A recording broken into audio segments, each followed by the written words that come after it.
Lawmaker accuses Fed of cover-up in Bank of America deal. And we reported on this on Monday. More revelations. The Federal Reserve sought to hide its involvement in Bank of America Corp's acquisition of Merrill Lynch as Merrill's financial condition worsened. The top Republican on the House Oversight and Government Reform Committee said on Wednesday, "Really?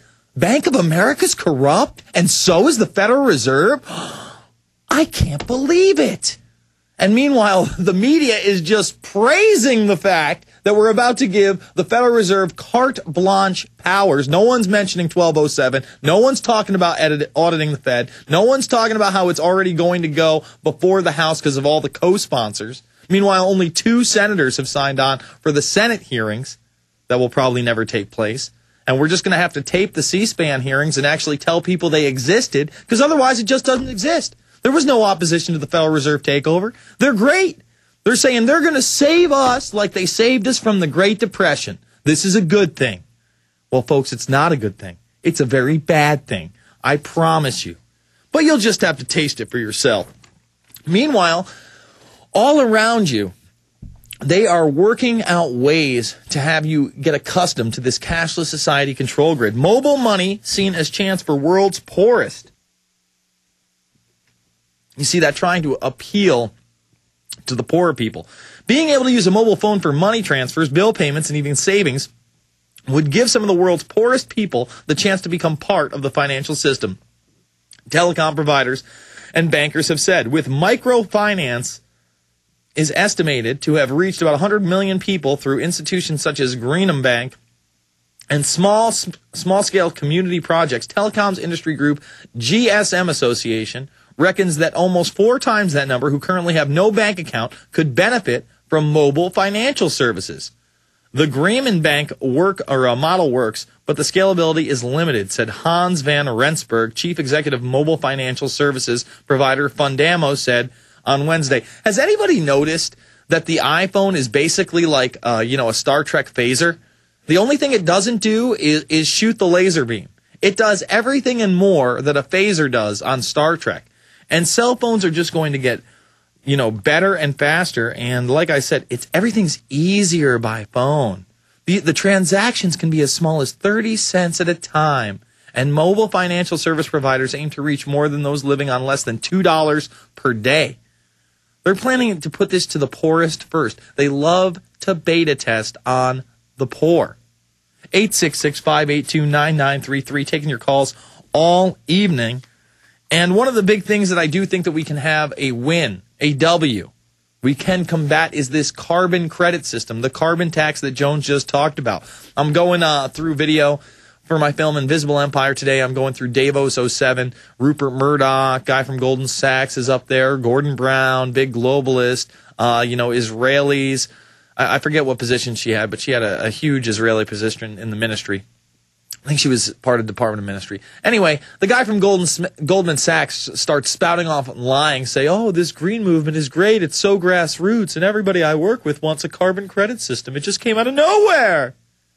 No, you and the elite promoted a carbon credit system so that you could get people under global governance, international law, and an international tax on the way we live. That's what that's about. Give me a break. Anyone can see through that, except for all the morons out there that think we have to stop with all this carbon dioxide. And Rupert Murdoch's up there pushing it too. He's like, once I decided to be part of this carbon revolution, everybody working in my office was so pleased. They were hip. They knew about it because of the internet. They're basically telling you how they're manipulating information on the internet for their little false movements, especially the environmental movement and this carbon credit system movement. Maurice in L.A., you're on the air. It's either L.A. or Louisiana. We'll find out in a moment. Maurice, you're on. Hey, Jason. Hey. Hey, man, I wanted to actually bring up the show. Oh, what is the name of that show?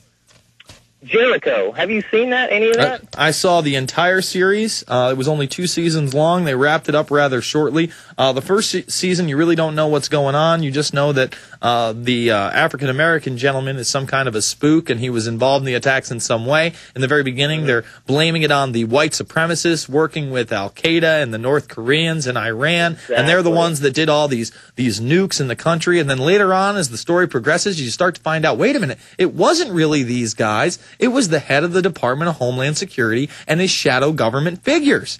And it even has, parts of martial law where the general comes in. He has no problem taking over the places, people fighting over the vaccinations. Ravenwood is Blackwater in there. They're the private mercenary firm.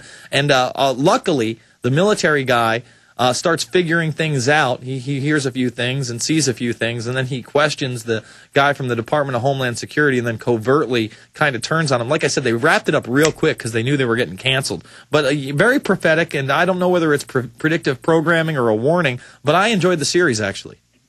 Yeah, I just finished season 1, and it was real. I don't know. I started watching it because I had heard these things about North Korea and Iran and what they were saying and all the current events, and I just think that's really funny because I know that the X-Files, the guy that wrote that, was being fed lines and things like that from the government for ideas for his shows and things of that nature, and I really think that this is the same kind of deal. Well, it very well could be, or it could be just somebody in the know, or somebody who possibly, listens to Infowars on the low and knows what Alex Jones does and has seen the Police State series, but, I hope so.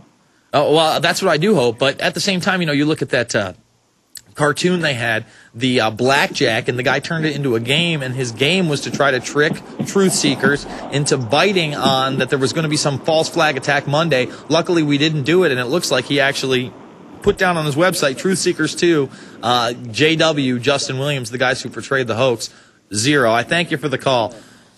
U.S. Canada must do more in climate fight, says France. The United States and Canada must do more than currently proposed to tackle greenhouse gases, France says in a position paper ahead of global climate talks in Copenhagen this December. Watch out this December. Earlier in the week, I have to keep going back to these stories because there's so many nexus points. There's so many interconnections.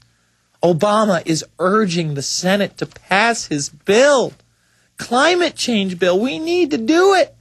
We need to combat climate change. And then we play that Obama hero video from Jib Jab.